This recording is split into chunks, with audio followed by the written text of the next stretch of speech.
Semo Doherčio knyga Augant. Vadovas dirbantiems su vaikais, kaip mokyti vaikus įtikėjusius Viešpatį Jėzų Kristų kaip savo gelbėtoją, kad jie augtų dvasiškai. Pirma dalis. Pirmas skyrius. Žvejojimas ir maitinimas arba dvigubo dirbančio su vaikais atsakomybė. Patys pirmieji klausimai, kuriuos turėtų savo užduoti dirbantys su vaikais, yra tokie: ką esu įpareigotas daryti, į ką aš taikau, kokie turėtų būti mano tikslai tarnaujant vaikams. Kažkas yra pasakęs, kad žmogus, kuris taiko į nieką, visada ten ir pataiko. Kadangi tokie klausimai yra labai svarbus, jie reikalauja atsakymo. Pirma tema yra 2 vaikų rūšis. Daugelis dirbančių su vaikais ir mokančių vaikus mano, kad vaikai yra tik vaikai. Tačiau Biblija aiškiai pasako, kad yra 2 rūšys žmonių, o todėl ir 2 rūšys vaikų. Pirma rūšis. Vaikai, kurie dar nepatikėjo Jėzumi Kristumi kaip savo viešpačiu ir gelbėtoju. Biblijoje aiškiai pasakyta apie vaikų be Kristaus padėtį. Jie gimė su nuodėminga prigimtimi. Viešpats Jėzus sakė, kad vaikai kaip avys yra nuklydę, kad jie pagal savo padėtį yra pražuvę ir kad jie yra už Dievo karalystės ribų. Jų nuodėmės atskiria juos nuo Dievo. Šie vaikai yra dvasiškai mirę, dvasiškai akli ir nuodėmės valdžioje.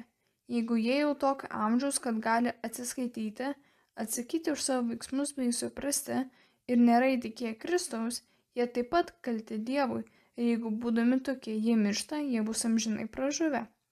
Šiems vaikams reikia Jėzaus Kristaus kaip gelbėtojo.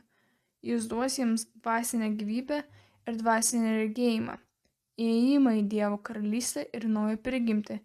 Jis sulaužys nuodėmės galią jų gyvenime, atleis jiems ir amžinai juos išgelbės. Dievo paliepimas šiems vaikams yra iš Apaštalų darbų 16:31. Tikėk Viešpatį Jėzų, tai būsi išgelbėtas tu ir tavo namai. Antra rūšis. Vaikai, kurie yra tikėję Jėzų Kristų kaip savo viešpatį ir gelbėtoją. Biblija moko, kad vaikai gali tikėti Viešpatį Jėzų Kristų kaip savo gelbėtoją. Jiems gali būti atleistos nuodėmės ir jie gali gauti šventosios dvasios dovaną. Per asmenišką tikėjimą jie gali atgimti, tapti šventi ir įžengti į gyvą susivienijimą su Kristumi. Šiems vaikams nebereikia dvasinės gyvybės. Jie ją jau turi, bet jiems reikia dvasinio maisto, kad galėtų augti. Dievo įsakymas šiems vaikams, kaip ir visiems tikintiesiems, yra toks iš 2 Petro 3:18. Todėl aukite malonę ir mūsų viešpaties ir gelbėtojo Jėzaus Kristaus pažinimu. Jam šlovė dabar ir iki amžinybės dienos. Amen. Antra tema. Dievas panaudoja savo žodį, kad patenkintų vaikų reikmes.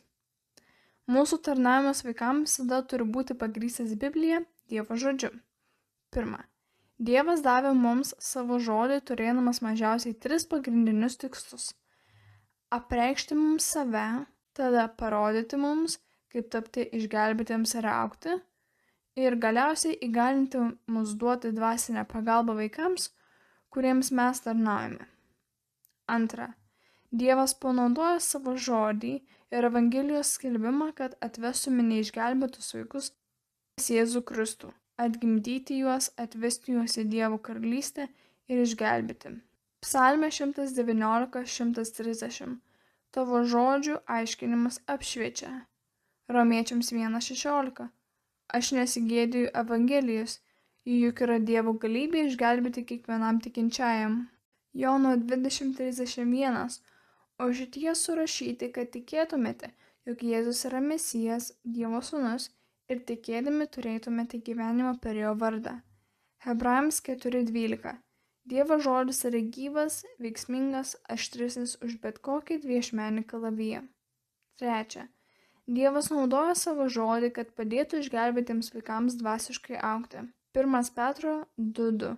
Lyg naujagimiai trokškite dvasinio net miešto pieno, kad nuo jo augtumėte išganymui. Psalmė 119:11. Branginu širdie tavo žodį, kad tau nenusidėčiau. Psalmė 119:9. Kaip gali jauni žmonės nepalūžti savo kelyje, laikydamisi tavo žodžių. Jonas 17:17. Pašventink juos tiesa, tavo žodis yra tiesa. Kažkas yra pasakęs, augantis krikščionis yra tas, kuris pirma klausosi, kai Dievas kalba per savo žodį, antra vaikšto su Dievu, trečia kalba su Dievu maldoje, ketvirta klauso Dievo diena iš dienos. Trečia tema. Dirbantis su vaikais turi dvejopas pareigas.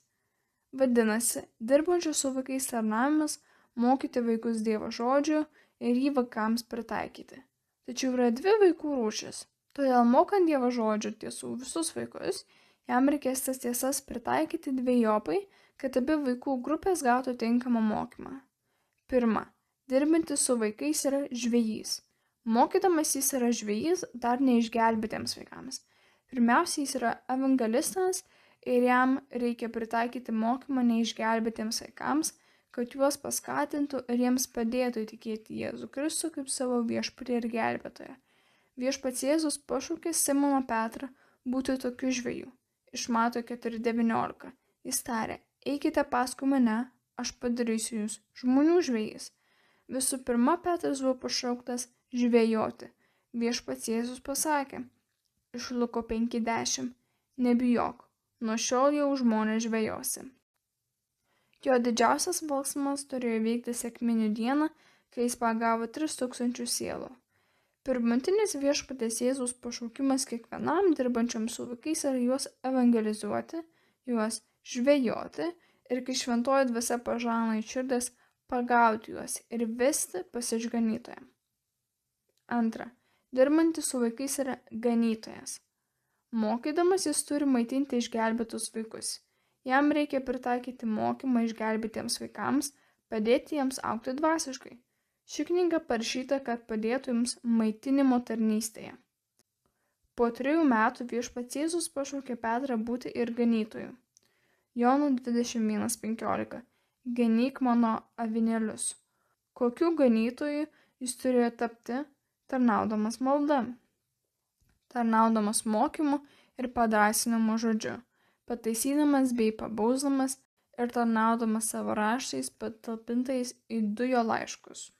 Panašiai ir kiekvienas dirbantis su vaikais yra pašauktas ganytojo arba rūpinimosi tarnavimui, užmelsti, padėti, padrąsinti ir jei reikia pataisyti išgelbėtus berniukus ir mergaites. Apie tokį tarnavimą ir bus išsamei kalbama šioje knygoje. Kiekvienas dirbantis su vaikais turi dvejopas pareigas – žvejoti ir maitinti. Jis yra pašauktas dirbti tarp vaikų visais įmanomais būdais. Mes esame pjovėjai lauke. Iš Mato 9:38. Melskite pjūtės šeimininką, kad atsiųstų darbininkų į savo pjūtį. Mes esame sėjėjai į širdis. Iš Psalmių 126:6. Nors žmogus išeitų verkdamas, sėklas sėjai nešinas, jis sugrįš namo džiūgaudamas, derliaus pėdais nešinas. Mes esame grandinės nariai. Iš 1 Korintiečiams 3:6. Aš sodinau, Apolas laistė, o Dievas augino. Mes esame motinos ir tėvai dvasinėje šeimoje. Iš 1 Tesalonikiečiams 2:7. Mes tarp jūsų buvome švelnūs, tarsi motina globojanti savo kūdikius. Iš 1 Tesalonikiečiams 2:11-12. Jūs žinote, kaip mes kiekvieną jūsų tarsi tėvas savo vaikus raginame, kalbiname, maldavome. 4 tema. Nenusidėkite vaikui. Viešpats Jėzus rimtai perspėja kiekvieną tikintįjį apie įtikėjusį vaiką. O kas papiktintų vieną iš šių mažutėlių, kurie mane tiki, tam būtų geriau, kad asilo sukamų girnų akmuo būtų užkabintas jam ant kaklo ir jis būtų paskandintas jūros gelmėje. Tai buvo Mato 18:6. Mums nevalia jokių būdų tapti suklopimo akmeniu nė vienam iš šių įtikėjusių mažutėlių. Jei jie per mūsų klups, nebūsime apsaugoti nuo Dievo bausmės. Kokiu būdu galite papiktinti ar priversti suklupti tikintį vaiką?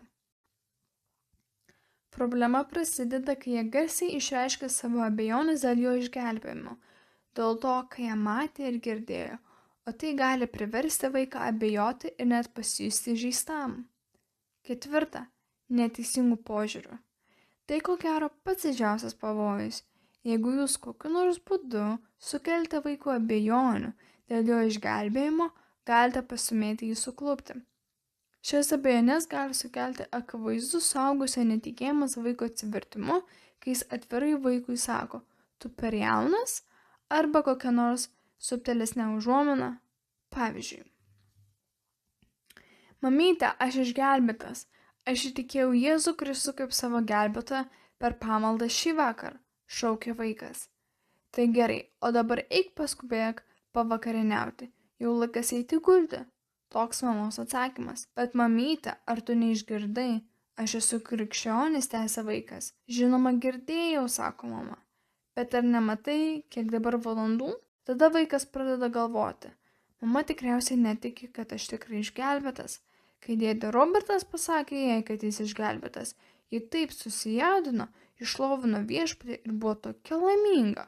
O kai aš pasakiau, kad esu išgelbėtas, jis sako, kad laikas eiti gulti. Ji tikrai netiki, kad esu išgelbėtas. O gal ir nesu? Ji juk geriau žino.